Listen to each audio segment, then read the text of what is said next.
Good afternoon, everyone, and I hope you're all feeling refreshed after your lunch. And we're now ready to begin our second session of today. Again, two speakers, and the first one is Dr. Paul Hughes. Dr. Hughes is a Mullingar-based journalist and historian who was awarded a PhD in history from Queen's University in Belfast in 2018 under the supervision of Dr. Marie Coleman. Paul's thesis was entitled The Irish Republican Activism of Laurence Ginnell, 1916 to 23. Paul is a native of Delvin, County Westmeath, and he holds an MA in history from Maynooth University. And the thesis he completed there was on the Irish Revolution in Kings County, or Offaly as we know it better. He is currently working on a biography of Laurence Ginnell, and his day job as such is as sports editor in the Westmeath Examiner, and also I'd say as the Examiner's historical correspondent or contributor. And Paul's presentation today is entitled County Longford in the Revolutionary Career of Laurence Ginnell, 1906 to 1923. And I'll hand you over now to Paul. Thanks very much, Martin. I wonder, can everybody see my my presentation? I certainly can, yeah. Okay. Yeah, hopefully everyone else can as well. Okay. Sorry. Okay, well, thanks very much for the introduction, Martin. I'm delighted to be invited to speak to you today about my PhD subject, which was Laurence Ginnell. And what I'm going to do today is kind of look at his career, from a bird's eye view of his career. And along the way, I'll be kind of hitting the roads of Longford in spots.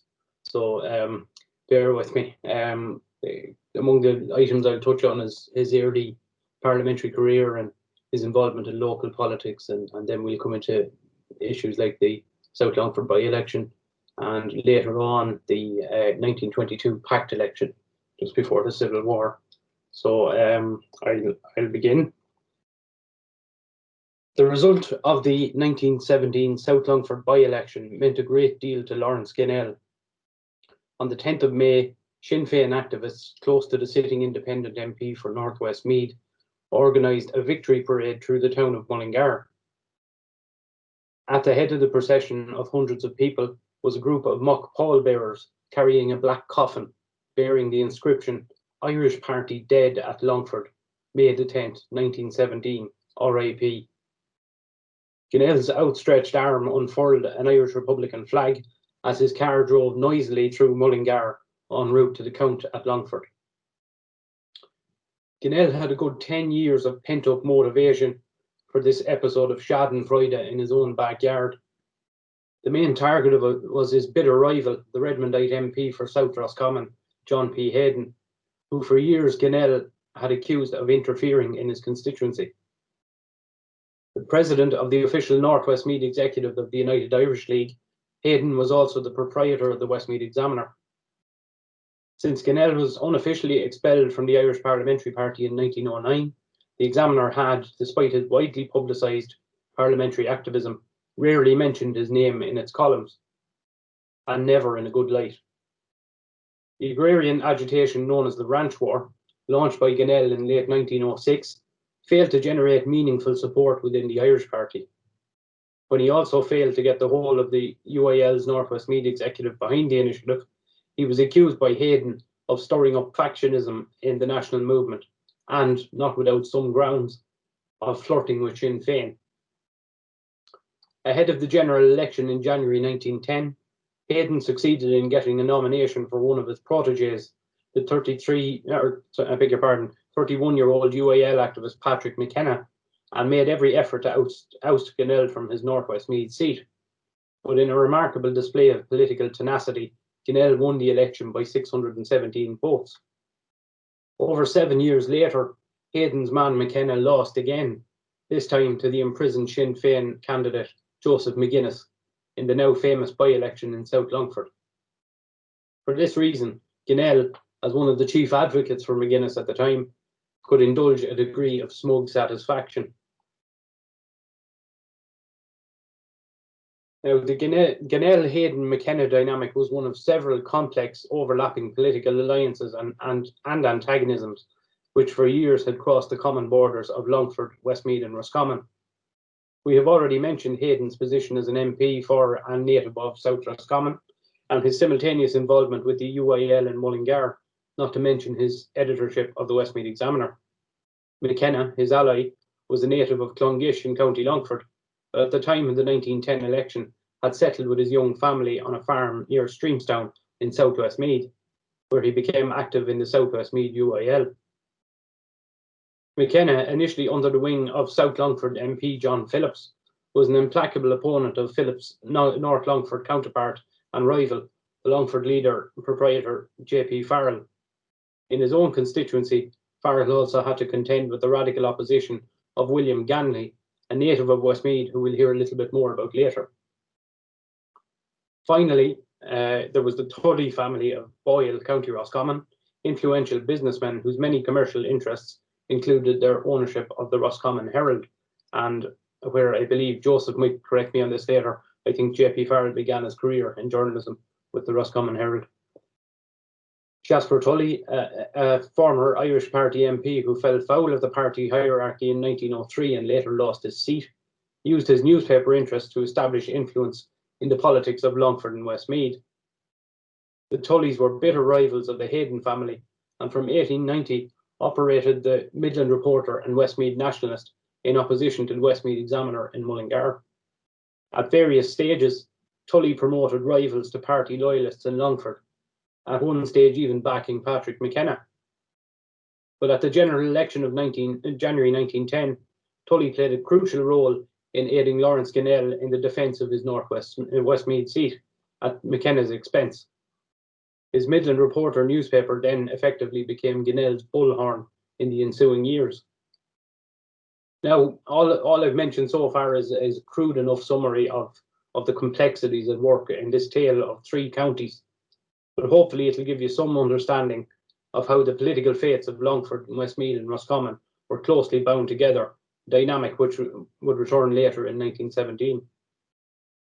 I'll just give you some background about Ginnell. Prior to 1906, he had little in the way of any political connections to Longford, apart from engaging with the county's UIL branches when he worked as a secretary in the League's head office. Born in 1852, he was a native of Delvin, County Westmeath, and had no discernible familial connections outside of North Westmeath's scarred post-famine landscape. He was a late starter in politics. For the first 33 years of his life, his interests in it were fleeting.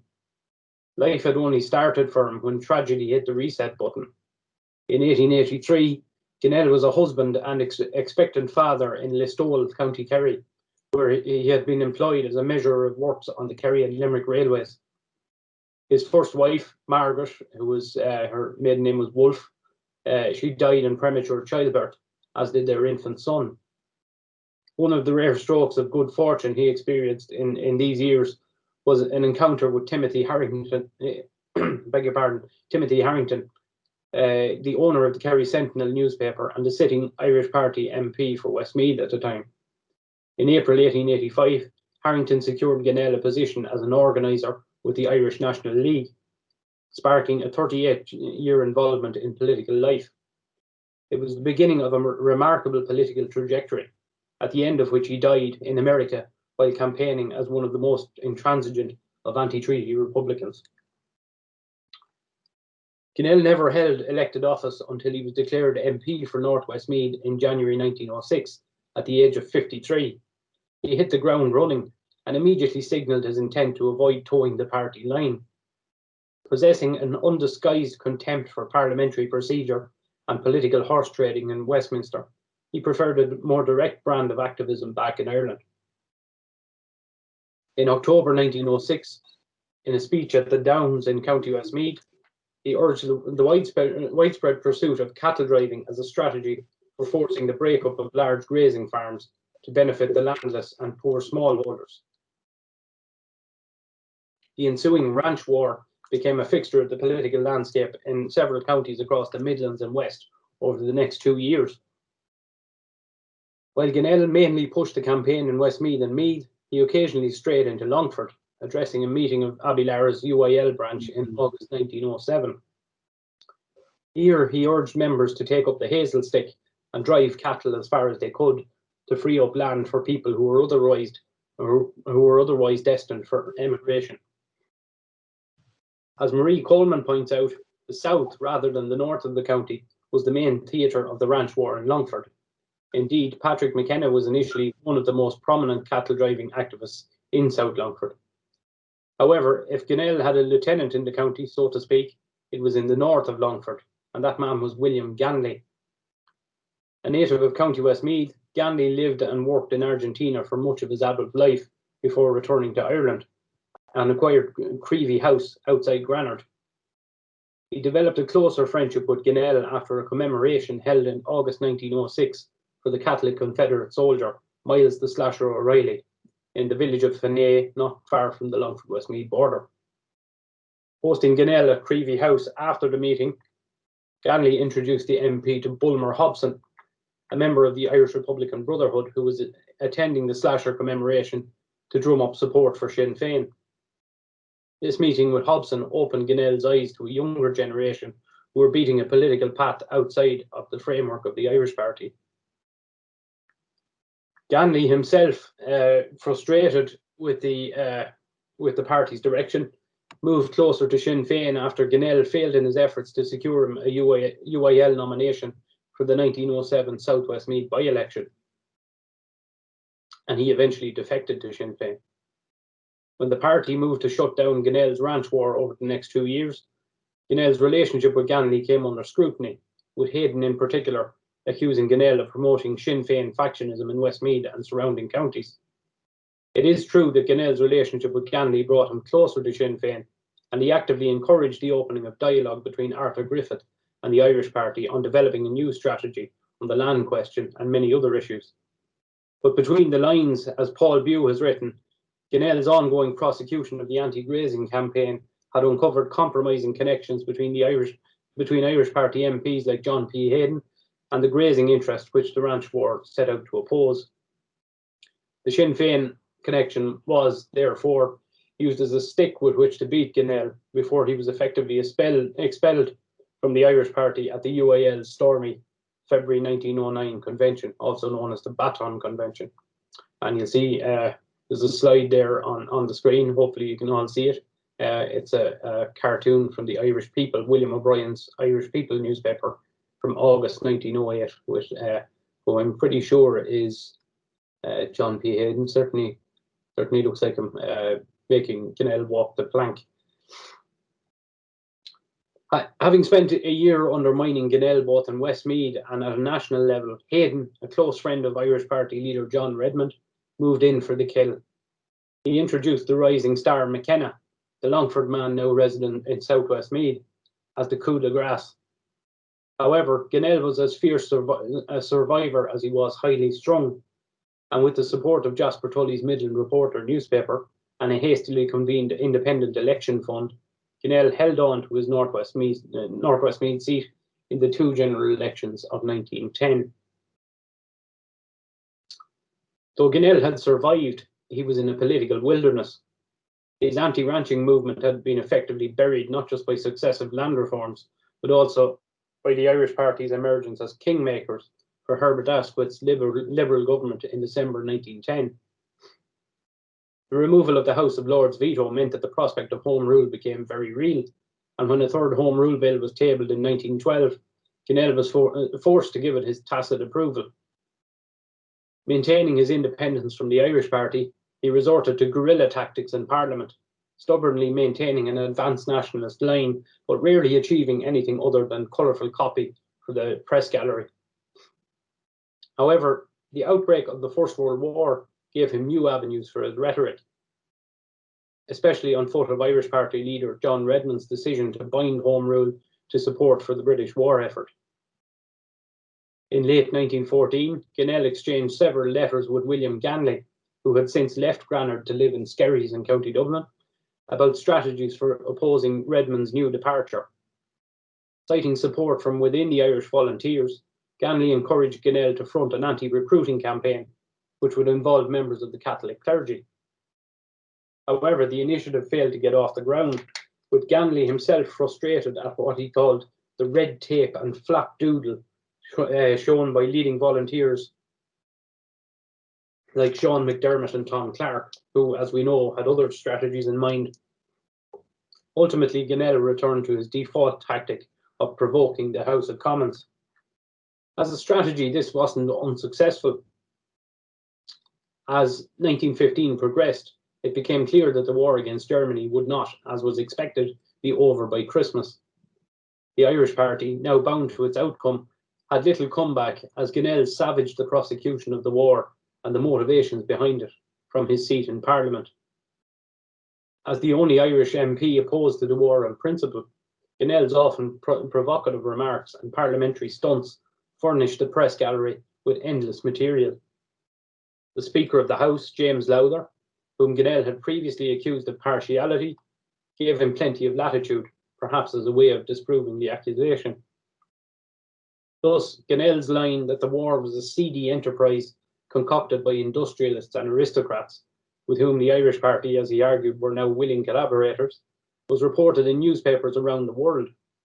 In the United States, he received ample favourable coverage from the New York-based Irish World, angering American supporters of the Irish Party. One of them was this man, Patrick Egan, who was a native of Ballymahon, who fled to the US in the 1880s and became a wealthy businessman and diplomat. Writing to John Redmond's private secretary T.J. Hanna in March 1915, Egan asked, "Cannot the Westmeath men be got to choke off the braying of this ass?" Nevertheless, Ginnell's braying in the House of Commons continued and intensified after the Easter Rising in 1916, when he effectively became one of the separatists' primary spokesmen in the court of world opinion. After the executions of Pearse, MacDonagh and Clark on the 3rd of May, the British Home Secretary Herbert Samuel advised the King, George V, that Ginnell's statements in Parliament were believed to be having a serious effect on public opinion. In the United States, where Britain sought to recruit support for the war effort, Ginnell received extensive publicity, to the point that the influential San Francisco Leader newspaper could say by September, outside of the men who have been martyred, Bishop O'Dwyer of Limerick is the most popular man in the country, and Laurence Ginnell MP is a good second.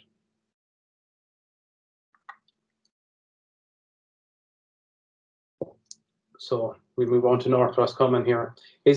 Ginnell's activism on behalf of the Irish prisoners, the international notoriety he had achieved, and the widening political vacuum in Ireland were all factors which combined to make Ginnell one of the most influential political figures in the country at this time. He was ideally placed to play a key role in what happened next. A ballot box revolution followed, where the key battlegrounds for the separatists were a series of by-elections necessitated by the deaths of a number of sitting MPs. The first two of these were in North Roscommon and South Longford, two counties whose political networks, as I said at the beginning, were so intimately intertwined with those of Ginnell's own constituency. An inchoate separatist strategy saw Ginnell's wife, Alice, dispatched to Oxford to convince Count George Noble Plunkett to contest the election in North Roscommon. And Plunkett was, of course, father of Joseph Plunkett, one of the executed Easter Rising leaders. What Ginnell did not foresee is that his close ally, the Roscommon newspaperman Jasper Tully, had his own plans to contest the seat on an anti-Irish party ticket. When Ginnell sided with Plunkett and the bigger picture, Tully was incensed, and it led to an acrimonious rift between the two longtime allies. So intense was Tully's anger that when Ginnell arrived in Roscommon to co-manage Plunkett's campaign, he was refused permission to lodge in one of the Tully family's hotels. In view of all he owed Mr. Tully for his invaluable support in the past, Alice Ginnell later told the Bureau of Military History, it was extremely painful not to be able to support him now. Indeed, and I'll just add at this stage that Tully actually wrote to Alice Ginnell's father, who was James King, county councillor in Westmeath, basically saying that Tully had supported McKenna in the past in Longford, and when it came to the 1910 election, he he showed no hesitation in choosing Ginnell, and he was, in no uncertain terms, said that he was hurt that Ginnell couldn't return the favour. Despite Tully's opposition, Ginnell carried on, and along with Louis Walsh and Father Michael O'Flanagan, prosecuted an improvised but effective campaign which ended in a comfortable Plunkett victory. Ginnell battled a sore throat as the Plunkett team made their way around the constituency amid extreme snowfall. One of the enduring images of the campaign was Ginnell's 11-mile walk from the outskirts of Boyle to speak at Elphin on the 28th of January, after the campaign car foundered in heavy snow. Michael Laffan argues that for this reason, the Plunkett campaign became honoured in political folk memory. Meanwhile, writing in the Dublin Leader, Walsh credited the grand old man Ginnell's efforts as being as good to us as a big meeting and a dozen speeches.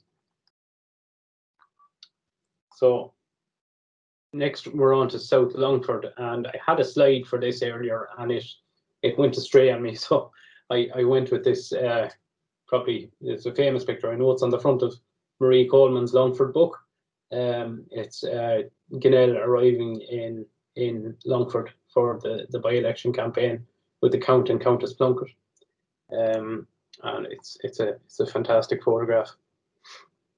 What South Longford, perhaps Ginnell wasn't as heavily involved as he was in North Roscommon, but certainly he was called to the constituency in mid-April.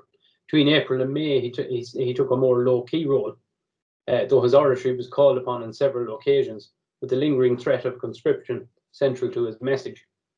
As a speaker, Ginnell's presence on the hustings drew more than its fair share of attention. Bridget Lyons, a relative of the Sinn Féin candidate Joseph McGuinness, remarked that everybody in Ireland that was worth knowing came to Longford to help fight the election. Citing Lyons, Marie Coleman argues that the presence of illustrious speakers like Ginnell could not but raise interest in the Sinn Féin campaign, if only out of curiosity. Although Ginnell's intervention in South Longford was not as profound as it had been in North Roscommon, the fact that Paddy McKenna was the Irish Party's candidate made his presence that little bit more spicy. Underlining this was the fact that McKenna's mentor, John P. Hayden, had spent much of 1917 conducting a smear campaign against Ginnell in the Westmeath Examiner, in concert with the Freeman's Journal. Hayden accused Ginnell of everything from jobbery and living off a House of Commons salary to stirring up Bolshevism in rural Ireland. When Ginnell was summoned to South Longford in mid-April, McKenna channeled this hostility into a shot across the bows at a local UIL meeting. Here, he launched a fierce attack on Ginnell, urging voters to pay no heed to the old man at whose shrine Sinn Féiners burned incense. Jibes like this contributed to an atmosphere of violence. Party fighting for their lives with porter and stones, Ginnell telegrammed his wife 2 days before the poll, adding that clean manhood and womanhood will prevail. He privately voiced concerns that the Royal Irish Constabulary, the Crown Police Force, had ruffians on a leash inside the McKenna camp, and as the campaign reached its climax, rumours reached him that a mob was prepared to attack him outside his hotel on the eve of the election. With the Irish Party much better organised than they had been in North Roscommon, Ginnell nevertheless expressed confidence that McGuinness would prevail. The fraught atmosphere in the run-up to the vote was perhaps explained by the exiguous margin of Sinn Féin's subsequent victory, a difference of 37 votes. So following South Longford, Ginnell played a leading role in campaigning for Eamon de Valera in the East Clare by-election, which resulted in another Sinn Féin success. 5 days later, he addressed a crowd of nearly 1,800 people in Mullingar, asking their permission for him to turn his back on the House of Commons. On the 26th of July, after returning to London, he did just that, and in vintage Ginnell style, causing a scene in Parliament and getting himself ejected. Now, I might mention here that Ginnell's embrace of Sinn Féin's abstentionist policy is often forgotten in the context of the movement's victories in 1917. North Roscommon, South Longford, East Clare and Kilkenny City are invariably grouped together in this narrative, But because there was no by-election, the fact that Sinn Féin actually won a 5th seat in 1917 in North West Meath sometimes falls by the wayside. Much more importance was ascribed to it at the time, as evidenced by the postcard you'll see on your screens at the moment. And you have Plunkett in North Roscommon, McGuinness in South Longford, Eamon de Valera, Cosgrove, Kilkenny City, Thomas Ashe there as well. In Layton. No, that's not the best. Just on the laptop, is it? I'm getting up here. Feedback there, guys.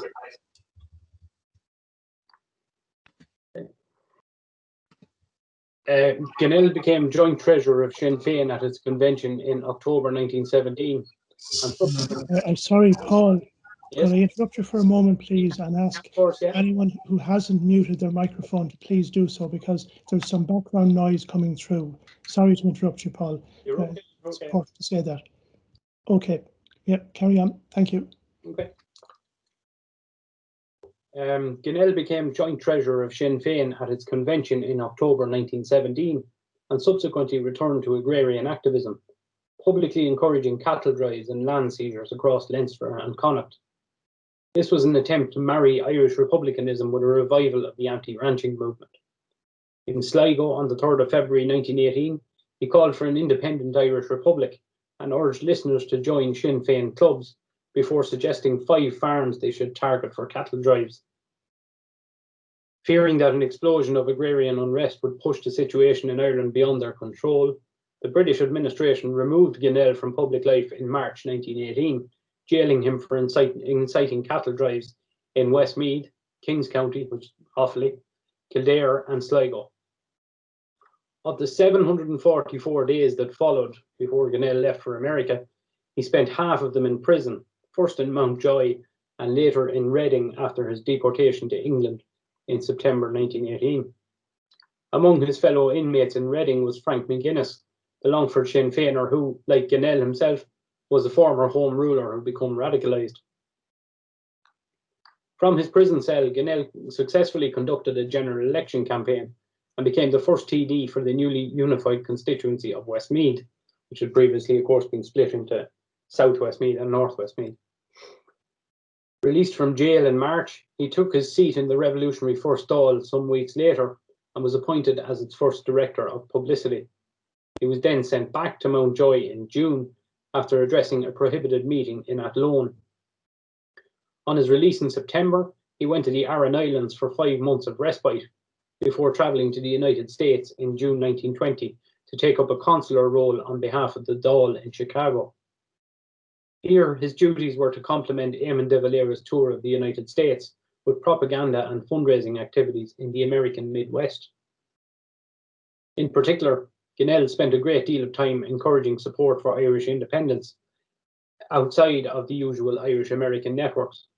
A good example of this was his involvement with the American labor movement, where he had a powerful ally in John Fitzpatrick, the boss of the Chicago Federation of Labor, who, incidentally, was originally from Athlone.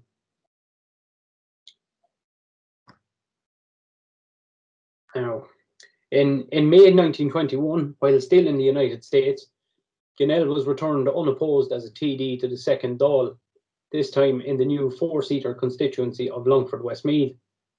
For the first time in his career, the people of Longford were now among his constituents.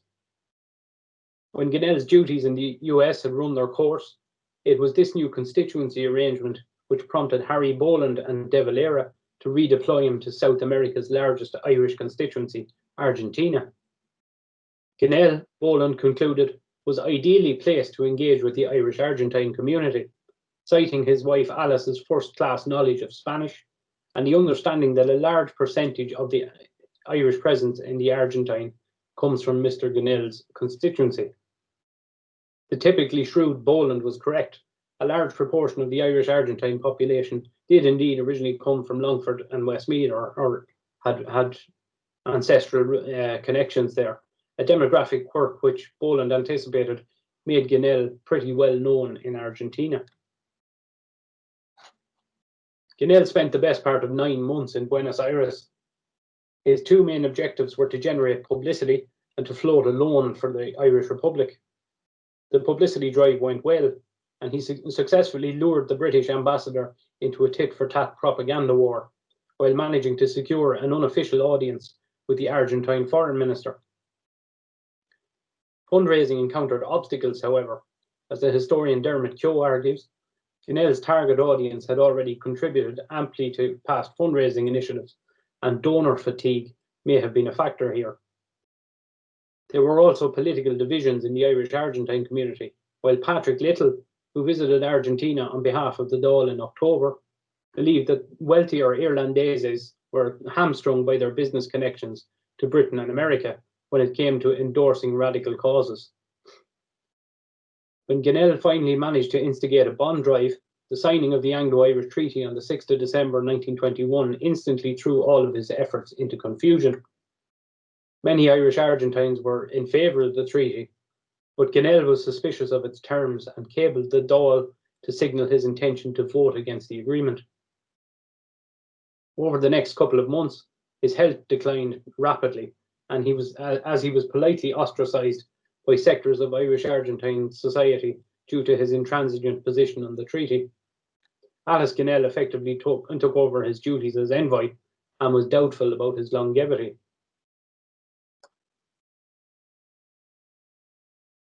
Now, in March 1922, Ginnell was recalled to Ireland and still battling ill health. He arrived back in the country on the 1st of May 1922. On his way back to Mullingar, he witnessed National Army troops taking the police barracks in Kinnegad from anti-treaty IRA men under the threat of force. In the weeks prior to that, Westmeath was the scene of a major escalation of internecine violence, which left one IRA volunteer and two National Army officers dead, including a 25-year-old adjutant, Patrick Cullum, a native of Columkill in County Longford. The subsequent pact election in June marked the first time that Ginnell put himself before a Longford electorate. As I mentioned already, the constituency of Longford Westmeath had been around since May of 1921. But on that occasion, Ginnell, like most other Sinn Féin TDs, was returned to the second Dáil unopposed. The aforementioned electoral pact was struck by Michael Collins and Eamon de Valera in order to enable the peaceful passage of an election, which was essentially a referendum on the treaty. The pact provided for a unified Sinn Féin panel, which, in theory, would disregard differences over the treaty. Meanwhile, sectional interests such as the labour movement, farmers, and the business community would also be permitted to run candidates.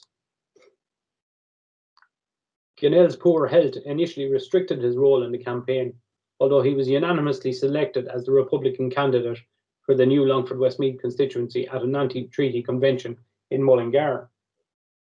Representing the pro-treaty faction on the panel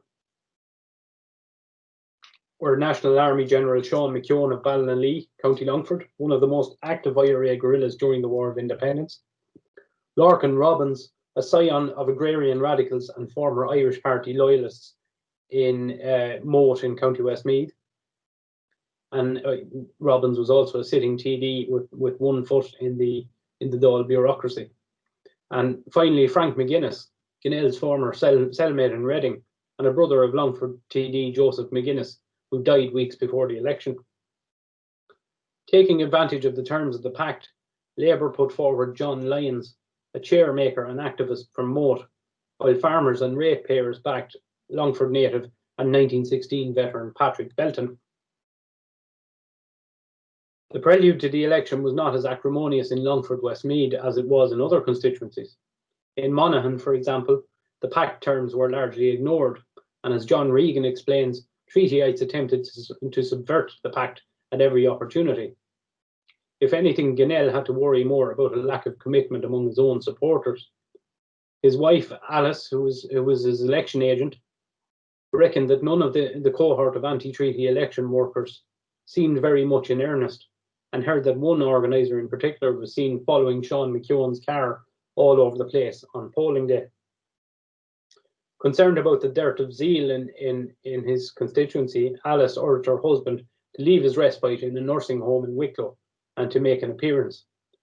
He subsequently spoke at meetings in Ballymahan, Athlone, Mullingar and Castlepollard. In Athlone and Mullingar, the nature of speeches suggested that the workings of the pact were, overtly at least, being adhered to. In Athlone, Ginnell underlined Republican unity as the central plank of his campaign, vowing that, and I quote, if fight be necessary, he would fight the common enemy, but he would not fight his own countrymen. He implored that the IRA and the men and women who supported them should hold together as solidly as they were 12 months ago, and not allow any person or thing to divide or estrange them from each other. Next to speak on the platform was Sean Mckeon. Like the anti-treatyites, Mckeon was critical of the decision taken by Labour and other sectional interests to run non-panel candidates. He singled out Patrick Belton for running against the panel while, and I quote, claiming to be a farmer, a ratepayer or something else. He, Belton, had taken 3 somersaults in the past week. This might have come across as nothing other than cabaret to Ginnell's supporters, who already believed that Belton had been pressed into service by Michael Collins, of course, who was a mutual close friend of Belton and Mckeon, in order to weaken the Ginnellite vote. But in dismissing Belton and making the point that all of Irish society's interests were catered for by the panel, Mckeon was cunning in his rhetoric.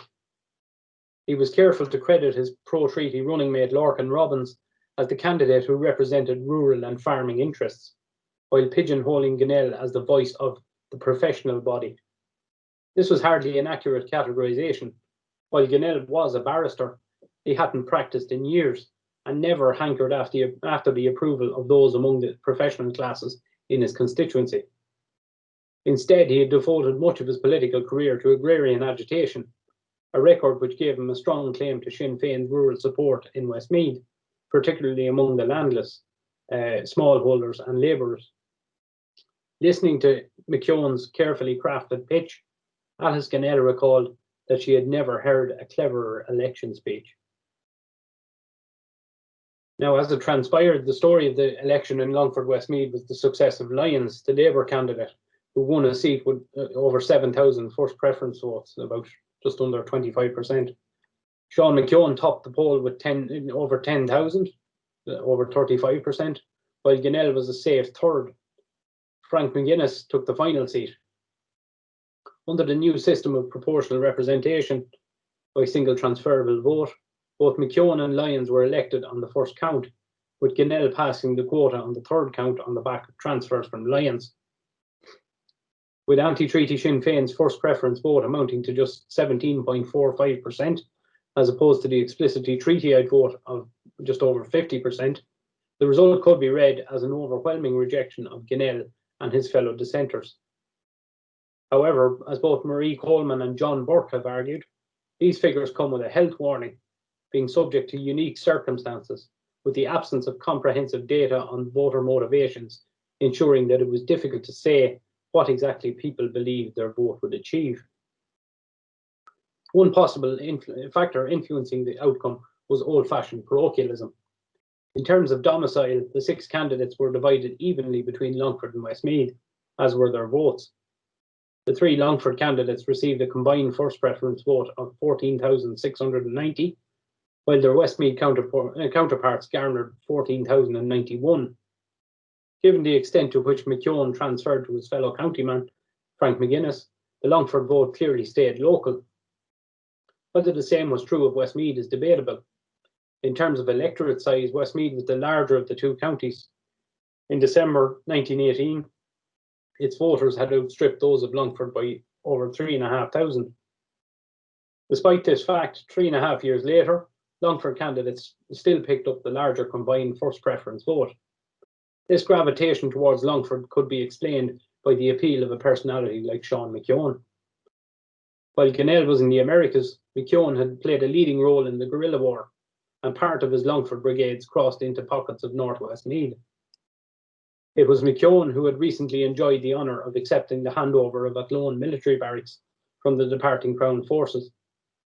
His dramatic March 1921 arrest in Mullingar, coupled with his subsequent escape from the noose, must have resonated locally. Furthermore, his fiancée, Alice Cooney, whom he married on the week of the election, was from Athlone. All of these combined factors could have convinced some Westmeath voters that Mckeon had sufficient local credentials, joined with vigour, prestige and orthodoxy on the national question, to earn their first preference vote. Now, Mckeon had fought a sterling campaign against the wily Ginnell, but despite the yawning political divide between them, the general retained plenty of respect for his veteran opponent. In compiling his recollections for the Bureau of Military History, Mckeon appears to credit Ginnell's time in Argentina as a crucial factor in ensuring that the Argentine government was one of the earliest countries to recognise the Irish Free State, something which undoubtedly Ginnell wouldn't have viewed as an achievement.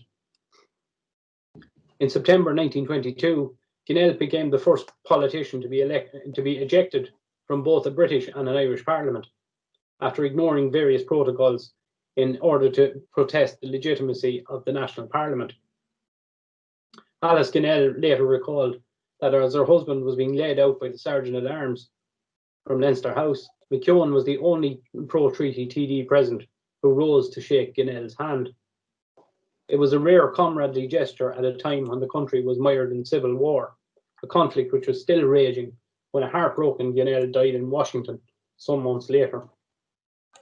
So that's effectively my lot, everybody. I can't say I'm an expert on the intricacies of Longford politics, certainly not probably to the extent that Marie and Mel and indeed Joseph are, but I hope I've given you a kind of a comprehensive survey of Laurence Ginnell's relationship with the county, which over a long stretch, over a long career, was equal parts local as it was national and international.